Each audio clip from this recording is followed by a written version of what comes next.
संदर्भात बोलण्यासाठी आपल्यासोबत ठाकरे गटाचे अंबादास दानवे आहेत। अंबादास दानवेजी, आपलं स्वागत आहे। मोदींचं वक्तव्य तुम्ही ऐकलंच असेल, त्यांनी थेट आता ठाकरे आणि पवारांना एनडीए मध्ये येण्याची खुली ऑफर दिली। तुम्ही कसं पाहता आणि या ऑफर संदर्भात कसा विचार केला जाऊ शकतो पक्षश्रेष्ठींकडून?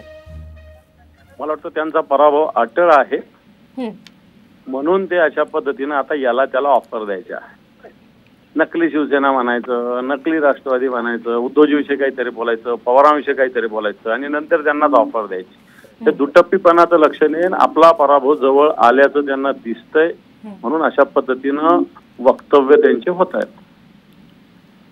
दानवेजी, आणखी एक मुद्दा आहे। बारामतीच्या मतदानानंतर शरद पवार घाबरल्यामुळेच विलिनीकरणाची भाषा करतात असंही मोदींनी म्हटलं।